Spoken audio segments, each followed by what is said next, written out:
ನಮಸ್ತೆ friends, welcome to simple mom Prema Kannada vlog ಚಾನಲ್ಗೆ ನಿಮ್ಮೆಲ್ಲರಿಗೂ ಆಧಾರದ ಸ್ವಾಗತ ಸುಸ್ವಾಗತ.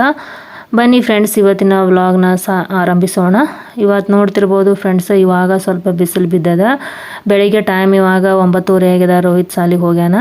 ಅವ್ನ ಸಾಲಿ 8:00 ಇರ್ತದೆ. 8:00 ವ್ಯಾನ್ ಬಂದ್ಬಿಡ್ತದೆ ನೋಡ್ರಿ. ಬಾಗೇವಾಡಿಗೆ ಹಚ್ಚವಲ್ರಿ ಫ್ರೆಂಡ್ಸ್. ಒಂದು ವ್ಯಾನ್ ಜಲ್ದಿ 8:00 ಬರ್ತದೆ. ಅಲ್ಲಿ ಹೋಗಿ ಎಲ್ಲ ಹುಡ್ಕೊಂಡು ಕರ್ಕೊಂಡು ಅಲ್ಲಿ ಹೋಗಿ ಮುಟ್ಟೋದ್ರಾಗ 9:30 ಪೌಣೆ 10 ಆಗ್ಬಿಡ್ತದೆ. ಹಂಗಾಗಿ ಜಲ್ದಿನೇ ಬರ್ತದೆ ಒಂದು ವ್ಯಾನ. ಅದಕ್ಕಾಗಿ ಸ್ವಲ್ಪ ಜಲ್ದಿನೇ ಅವನದೆಲ್ಲ ಕೆಲಸ ಅಂದ್ರೆ ನಾಷ್ಟ ಮತ್ತು ಅವ್ನಿಗೆ ಬುಟ್ಟಿ ಅದೆಲ್ಲ ರೆಡಿ ಮಾಡ್ಬೇಕು ನೋಡ್ರಿ. 8:30 ಅನ್ನೋದ್ರಾಗ ವ್ಯಾನ್ ಬಂದ್ಬಿಡ್ತದೆ. ಅದ್ರ ಜೊತೆಗೆ ಇವತ್ತು ಬೆಳಿಗ್ಗೆನೇ ನೀರು ಬಿಟ್ಬಿಟ್ಟಿದ್ರು ನೋಡ್ರಿ. ಅದೊಂದು ಕೆಲಸ ಮತ್ತು ಇದೊಂದು ಕೆಲಸ, ಎಲ್ಲ ಕೆಲಸ ಇವತ್ತು ಬೆಳಿಗ್ಗೆ ಒಂದು ಸ್ವಲ್ಪನೂ ಸಡುವೆ ಇಲ್ಲ ನೋಡ್ರಿ ಇವತ್ತಂತ್ರ. ಹಂಗೆ ಇಲ್ಲಿ ನೋಡ್ತಿರ್ಬೋದು ಫ್ರೆಂಡ್ಸ್, ಇವಾಗ ನಾನು ಬಾಂಡೆ ನಾಷ್ಟದ್ದು ಮತ್ತು ಎಲ್ಲ ಅಡುಗೆದೆಲ್ಲ ಬಾಂಡೆ ತಿಕ್ಕಾಕತ್ತೀನಿ. ಬೆಳಿಗ್ಗೆ ಅದು ಕೂಡಲೇ ಒಂದು ಟೈಮ್ ತಿಕ್ಕಿದೆ. ಮತ್ತು ಇವಾಗೆಲ್ಲ ಅಡುಗೆ ಕೆಲಸ ಮುಗಿತಲ್ಲ, ಒಂದು ಸ್ವಲ್ಪ ಮುಗಿದ, ಇನ್ನೊಂದು ಸ್ವಲ್ಪ ರಾತ್ರಿ ಕೆಲಸ ಅದ. ಇವಾಗ ಮತ್ತೊಂದು ಸ್ವಲ್ಪ ಬಾಂಡೆ ಆಗ್ಯಾವ, ಅವ್ರನ್ನೆಲ್ಲ ತಿಕ್ಕಾಕತ್ತೀನಿ ನೋಡ್ರಿ. ನಾನು ದಿನಾಲೂ ಡೈಲಿ ವಿಡಿಯೋ ಅಪ್ಲೋಡ್ ಮಾಡ್ತೀನಿ ಫ್ರೆಂಡ್ಸ್. ಆದ್ರೂ ಕೂಡ ನನಗೆ ವ್ಯೂಸ್ ಎಂಬುದೇ ಸರಿ ಇಲ್ಲ. ಏನೋ ಇದಕ್ಕೂ ಮುಂಚೆ ನಾನು ಒಂದು ಚಾನಲ್ ಕ್ರಿಯೇಟ್ ಮಾಡಿದೆ. ಅದಕ್ಕೆ ಸರಿಯಾಗಿ ವ್ಯೂಸ್ ಬರ್ತಿತ್ತು. ಆದ್ರೆ ಆ ಚಾನಲ್ ಒಳಗೆ ಏನೋ ಒಂದು ಸ್ವಲ್ಪ ಅಂದ್ರೆ ಪ್ರಾಬ್ಲಮ್ ಆಗಿ ಚಾನಲ್ಲೇ ಪೂರ್ತಿಯಾಗಿ ಡಿಲೀಟ್ ಆಗಿಬಿಡ್ತು. ಅದಕ್ಕೋಸ್ಕರವಾಗಿ ನಾನು ನನಗೆ ಗೊತ್ತಿರೋ ಪ್ಲಾಟ್ಫಾರ್ಮ್ ಒಳಗೆ ಅಂದರೆ ಯೂಟ್ಯೂಬ್ ಬಗ್ಗೆ ಒಂದು ಸ್ವಲ್ಪ ನನಗೆ ಜ್ಞಾನ ಅದಂತ ಹೇಳಿ ನಾನು ಇದೊಂದು ಮತ್ತೊಂದು ಈ ಚಾನಲನ್ನು ಓಪನ್ ಮಾಡಿದೆ. ಇದರಲ್ಲಿ ಕೂಡ ನಾನು ಡೈಲಿ ವಿಡಿಯೋ ಹಾಕ್ತೀನಿ. ಆದರೂ ಕೂಡ ನನಗೆ ವ್ಯೂಸ ಬರೋದಿಲ್ಲ. ಏನು ಮಾಡಬೇಕು, ನಾ ಎಷ್ಟೇ ಪ್ರಯತ್ನ ಪಟ್ಟರೂ ಕೂಡ ವ್ಯೂಸ ಬರೋದಿಲ್ಲ ನೋಡ್ರಿ. ಏನೋ ನನ್ನ ಹಣೆ ಬರನೇ ಸರಿ ಇಲ್ಲ ಅನ್ಸುತ್ತೆ ನೋಡ್ರಿ.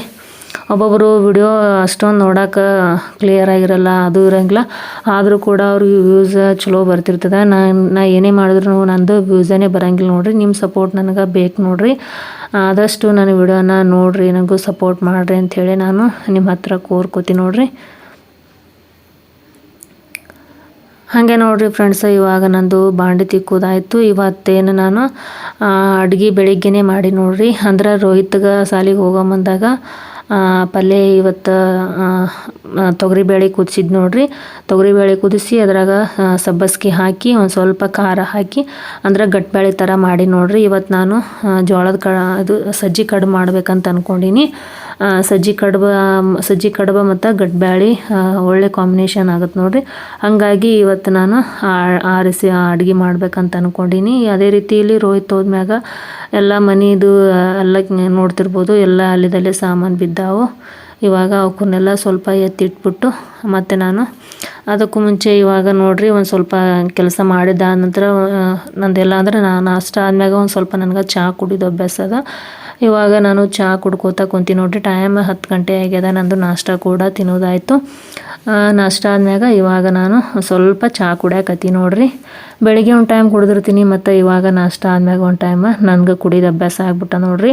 ಒಂದು ಸ್ವಲ್ಪ ಕುಡಿಲಿಕ್ಕಂದ್ರೆ ನನಗೇನೋ ಒಂಥರ ಕಳ್ಕೊಂಡಂಗೆ ಆಗುತ್ತೆ. ಹಾಗಾಗಿ ಇವಾಗ ಚಹಾ ಕುಡ್ಕೋತಾ ಟಿ ವಿ ನೋಡ್ಕೋತಾ ಕುಂತೀನಿ ನೋಡ್ರಿ ಫ್ರೆಂಡ್ಸ. ಅದೇ ರೀತಿ ಇವಾಗ ರೋಹಿತ್ ಹೋದ್ಮ್ಯಾಗ ಇವನ್ನೆಲ್ಲ ಸಾಮಾನುಗಳನ್ನು ನೀಟಾಗಿ ಇಡ್ತೀನಿ. ಅಂದರೆ ಅಲ್ಲಿದಲ್ಲೇ ಬಟ್ಟೆ ಮತ್ತು ಬುಕ್ಕ ಎಲ್ಲ ಇಟ್ಬಿಟ್ಟು ಹೋಗಿರ್ತಾನವ. ಅವನ್ನೆಲ್ಲ ನಾನು ಒಂದ್ಸಲ ನೀಟಾಗಿ ಎತ್ತಿಡ್ತೀನಿ. ಮತ್ತು ಸಂಜೆನ ಬಂದ್ಮ್ಯಾಗ ಇದನ್ನೆಲ್ಲ ಸಾಮಾನು ಇದ್ಕಿದ್ದಂಗೆ ಮಾಡಿಡ್ತಾನವ. ಏನೂ ಮಾಡೋಕ್ಕಾಗಲ್ಲ, ಸಣ್ಣ ಮಕ್ಳು ಇದ್ವನಿ. ನಾವು ಎಷ್ಟೇ ನೀಟಾಗಿಟ್ಟರು ಕೂಡ ಅಲ್ಲಿದಲ್ಲೇ ಸಾಮಾನು ಬಿದ್ದಿರ್ತಾವಂತ ಅನ್ಕೋಬೇಕು ನೋಡ್ರಿ. ಅದ್ರಾಗ ನೋಡ್ತಿರ್ಬೋದು ನಾನು ಲೈಟ್ ಹಚ್ಚಿ ನೋಡ್ರಿ ಫ್ರೆಂಡ್ಸ್. ಲೈಟ್ ಹಚ್ಚಿದ್ರು ಕೂಡ ಇವಾಗ ಬಿಸಿಲು ಒಂದೊಂದು ಟೈಮ್ ಬಿಸಿಲು ಬಿದ್ದೇ ಬೀಳ್ತದೆ. ಹೊರಗೆ ಹೋದ್ರೆ ಬಿಸಿಲು ಅಷ್ಟೊಂದು ಮೈಗೆ ಚಿರುಗುಟ್ಟಂಗೆ ಆಗುತ್ತೆ. ಒಂದೊಂದು ಟೈಮ್ ಪೂರ್ತಿಯಾಗಿ ಬಿಸಿಲೆಲ್ಲ ಹೋಗಿ ಈ ರೀತಿ ನೋಡ್ತಿರ್ಬೋದು. ಲೈಟ್ ಹಚ್ಚಿದ್ರು ಕೂಡ ಮನೆ ಅಷ್ಟು ಕತ್ಲು ಅನ್ನಿಸ್ತದ.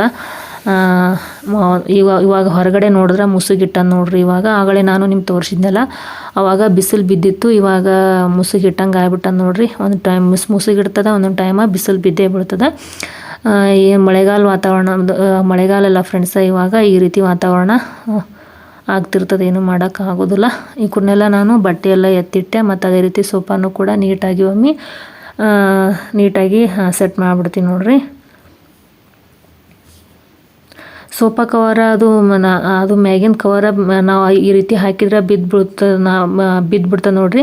ಅದಕ್ಕೋಸ್ಕರವಾಗಿ ಆ ಸೋಫಾ ಕವರ್ಗೆ ನಾನು ಸೈಡಲ್ಲಿ ದಂಡೆಗೆ ಆ ಕಡೆ ಈ ಕಡೆ ಒಂದು ಒಂದು ಲಾಡಿ ಕಟ್ಬಿಟ್ಟು ಅದನ್ನು ನಾನು ಅಲ್ಲಿ ಅಟ್ಯಾಚ್ ಮಾಡಿಬಿಟ್ಟು ನೋಡಿರಿ.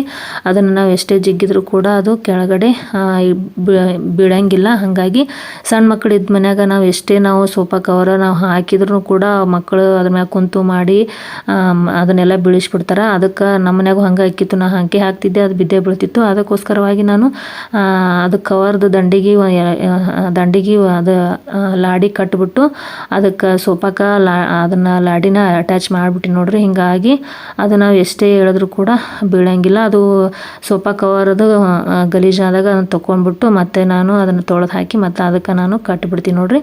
ಹಾಗೆ ನೋಡ್ರಿ ಗಟ್ಟಿಬ್ಯಾಳಿ ತೊಗರಿಬೇಳೆ ಗಟ್ಟಿಬ್ಯಾಳಿ ಮಾಡೀನಿ ತೋರ್ಸಾಕತ್ತೀನಿ ನಿಮ್ಗೆ. ಹಂಗೆ ಸಜ್ಜಿ ಕಡುಬು ಕೂಡ ಮಾಡಿದ್ದಾಯಿತು. ಇವಾಗ 2ನೇ ಬ್ಯಾಚ್ ಕೂಡ ಕುದಿಲಾಕಿಟ್ಟೀನಿ ಒಲೆ ಮ್ಯಾಗ. ಇವಾಗ ಒಂದು ಬ್ಯಾಚ್ ಮಾಡೀನಿ, 2ನೇದನ್ನು ಕೂಡ 2 ಸಲ ಮಾಡಿದ್ನಲ್ಲ ಫ್ರೆಂಡ್ಸ, ಅಷ್ಟೇ 2 ಬ್ಯಾಚ್ ಆಯ್ತು ನೋಡ್ರಿ. ಇವಾಗ ಕುದಿಲಾಕಿಟ್ಟೀನಿ. ಈ ಸಜ್ಜಿ ಕಡುಬೊಳಗೆ ಏನೂ ಇಲ್ಲ ಫ್ರೆಂಡ್ಸ, ಸಿಂಪಲ್ಲಾಗಿ ಅಂದ್ರೆ ಸಜ್ಜಿ ಹಿಟ್ಟಿಗೆ ಒಂದು ಸ್ವಲ್ಪ ಉಪ್ಪು, ಅರಿಶಿನ ಮತ್ತು ಸಬ್ಬಸ್ಗೆ ಸೊಪ್ಪನ್ನು ಸಣ್ಣದಾಗಿ ಕಟ್ ಮಾಡಿ ಹಿಟ್ಟಿಗೆ ನೀರು ಹಾಕಿ ನಾವು ಈ ರೀತಿ ಕಲಸಿ ನಾವು ಸಜ್ಜಿ ಕಡುಬು ಮಾಡಿದ್ರೆ ಅದನ್ನು ನಾವು ಗಟ್ಟಿಬ್ಯಾಳಿ ಒಳಗೆ ಹಚ್ಕೊಂಡು ತಿಂದ್ರೆ ಭಾಳ ಟೇಸ್ಟ್ ಬರ್ತದೆ ನೋಡ್ರಿ. ಯಾವಾಗೊಮ್ಮೆ ಈ ರೀತಿ ಅಂದ್ರೆ ಸಬ್ಬಸ್ಗೆ ಪಲ್ಯ ತಂದಾಗೊಮ್ಮೆ ನಾನು ಈ ರೀತಿ ಮಾಡ್ತೀನಿ ನೋಡ್ರಿ. ಜೋಳದ ಕಡುಬನ್ನು ಕೂಡ ಇದೇ ಮೆಥಡ್ ಒಳಗೆ ಮಾಡ್ತಾರೆ. ಜೋಳದ ಕಡುಬ್ಗಿಂತ ಈ ರೀತಿ ಸಜ್ಜಿ ಕಡುಬ ಥರ ಬಾಯಿ ರುಚಿ ಉಪ್ಪು ರುಚಿ ಹತ್ತದ ಅಂಥೇಳಿ ಮಾಡಿಕೊಡ್ತೀನಿ ನೋಡ್ರಿ. ಅದ್ರಾಗ ಯಾರಿಗಾದರೂ ಶುಗರ್ ಇತ್ತಂದ್ರೆ ಈ ರೀತಿ ಸಜ್ಜಿ ಕಡುಬ ಮತ್ತು ಸಜ್ಜಿಯಿಂದ ಮಾಡಿದ ರೊಟ್ಟಿ ಕುರ್ನ ತಿಂದ್ರೆ ಅವ್ರದ್ದು ಹೆಲ್ತ್ ಸುಧಾರಣೆ ಆಗುತ್ತೆ ನೋಡ್ರಿ. ಅಂದ್ರೆ ಮನ್ಯಾಗ ಸಜ್ಜಿ ಹಿಟ್ಟಿತ್ತಲ್ಲ ಫ್ರೆಂಡ್ಸ, ಭಾಳ ದಿನ ಆಯ್ತು ನಾನು ಬೀಸಿಟ್ಟಿದ್ದೆ. ಇನ್ನೊಂದು ಸ್ವಲ್ಪ ದಿನ ಆದ್ರೆ ಅದರ ಹುಳ ಆಗಿಬಿಡ್ತಿದ್ದು. ಅದ್ರಾಗ ಇವಾಗ ತಂಪಿನ ವಾತಾವರಣ ಅದಲ್ಲ, ಹಾಗಾಗಿ ಒಂದು ಸ್ವಲ್ಪ ಹಿಟ್ಟನ್ನು ಭಾಳ ದಿನ ಇಡಕ್ಕೆ ಹೋಗ್ಬಾರ್ದು. ನಾವು ಇಟ್ವಿ ಅಂತಂದ್ರೆ ಗೊಂಡಾಳ ಆದಂಗೆ ಆಗ್ಬಿಡ್ತದೆ. ಹಾಗಾಗಿ ಆ ಹಿಟ್ಟನ್ನು ಖಾಲಿ ಮಾಡಬೇಕು. ಅಂದರೆ ಜೋಳದ ಹಿಟ್ಟನ್ನು ಆಗ್ಯದ, ಈ ಸಜ್ಜಿ ಹಿಟ್ಟು ಆಗಿಂದ ಅದನ್ನು ಬೀಸ್ಕೊಂಬಂದ್ರೆ ಆಯ್ತು ಅಂಥೇಳಿ ಇವಾಗ ಸಜ್ಜಿ ಹಿಟ್ಟನ್ನು ಖಾಲಿ ಮಾಡಕತ್ತೀನಿ ನೋಡ್ರಿ. ಹಾಗಾಗಿ ಸಜ್ಜಿ ಕಡುಬು ಮಾಡೀನಿ. ಮತ್ತು ಇನ್ನೊಂದು 2 ದಿನ ಬಿಟ್ಟು ಸಜ್ಜಿ ರೊಟ್ಟಿ ಕೂಡ ಮಾಡಿ ಸಜ್ಜಿ ಹಿಟ್ಟನ್ನು ಖಾಲಿ ಮಾಡ್ತೀನಿ ನೋಡ್ರಿ. ಯಾಕಂದ್ರೆ ಭಾಳ ದಿನ ಆಯ್ತು ಅದನ್ನು ಬೀಸಿಟ್ಟು ಇನ್ನೊಂದು ಸ್ವಲ್ಪ ದಿನ ಹೋದ್ರೆ ಅಂದ್ರೆ ಆ ಹಿಟ್ಟು ಹಾಳಾಗ್ಬಿಡ್ತದೆ. ಅದಕ್ಕೆ ಜೋಳದ ಹಿಟ್ಟನ್ನೇನು ಬೀಸ್ಕೊಂಬಂದಿಲ್ಲ ನೋಡ್ರಿ. ನಾನು ಸಜ್ಜಿ ಹಿಟ್ಟಾದ್ಮ್ಯಾಗ ಆಮೇಲೆ ಜೋಳದ ಹಿಟ್ಟು ಬೀಸ್ಕೊಂಬರ್ಬೇಕಂಥೇಳಿ ಜೋಳ ಹಸನ್ ಮಾಡಿಟ್ಟಿನಿ ಫ್ರೆಂಡ್ಸ, ಆದ್ರೆ ಬೀಸ್ಕೊಂಬಂದಿಲ್ಲ. ಈ ಸಜ್ಜಿ ಹಿಟ್ಟು ಖಾಲಿ ಮಾಡೋ ಸಲಂದ ಅದನ್ನು ಜೋಳ ಬೀಸ್ಕೊಂಬಂದಿಲ್ಲ ನೋಡ್ರಿ. ಹಾಗೆ ಫ್ರೆಂಡ್ಸ್, ಇಲ್ಲಿ ಕೆಳಗಿನ ಸ್ವಲ್ಪ ಕ್ಯಾರಿ ಬ್ಯಾಗ್ ಅಲ್ಲಿ ಇಲ್ಲಿ ಬಿದ್ದಿದ್ದು ಅವ್ರನ್ನೆಲ್ಲ ನೀಟ್ ಮಾಡಿ ಇಡಾಕತ್ತೀನಿ. ಓಕೆ ಫ್ರೆಂಡ್ಸ್, ಇಲ್ಲಿಗೆ ವ್ಲಾಗನ್ನು ಮುಗಿಸ್ತೀನಿ. ವ್ಲಾಗ್ ಇಷ್ಟ ಅನ್ನಿಸ್ತು ಅಂದ್ರೆ ಒಂದು ಲೈಕ್ ಮಾಡೋದನ್ನು ಮರಿಬೇಡ್ರಿ. ಹಾಗೆ ಚಾನಲ್ಗೇನು ಸಬ್ಸ್ಕ್ರೈಬ್ ಮಾಡಿಲ್ಲ ಅಂದರೆ ಸಬ್ಸ್ಕ್ರೈಬ್ ಮಾಡ್ಕೊಂಡು ನೋಡಿ. ಹಾಗೆ ನನ್ನ ಚಾನಲ್ನು ಕೂಡ ನನ್ನ ಚಾನಲ್ದೊಳಗೂ ಕೂಡ ವಿಡಿಯೋನ ಒಂದು ಸ್ವಲ್ಪ ನೋಡಿರಿ. ನನಗೂ ಕೂಡ ಸಪೋರ್ಟ್ ಆದಂಗೆ ಆಗುತ್ತಾ, ನೀವು ಸಪೋರ್ಟ್ ಮಾಡ್ದಂಗೆ ಆಗುತ್ತಾ. ನಾ ಎಷ್ಟೇ ಕಷ್ಟಪಟ್ಟರು ಕೂಡ ನನ್ನ ವಿಡಿಯೋದಾಗ ವ್ಯೂಸನೇ ಬರೋಂಗಿಲ್ಲ. ನೀವು ನೋಡಿದ್ರೆ ನನಗೆ ವ್ಯೂಸ್ ಎಂಬುದು ಬರ್ತದೆ. ಅದಕ್ಕಾಗಿ ನನಗೂ ಕೂಡ ಸಪೋರ್ಟ್ ಮಾಡಿ ಅಂಥೇಳಿ ನಾನು ನಿಮ್ಮ ಹತ್ರ ಕೇಳ್ಕೊತೀನಿ. ಇಲ್ಲಿಗೆ ವ್ಲಾಗನ್ನು ಮುಗಿಸ್ತೀನಿ ಫ್ರೆಂಡ್ಸ್.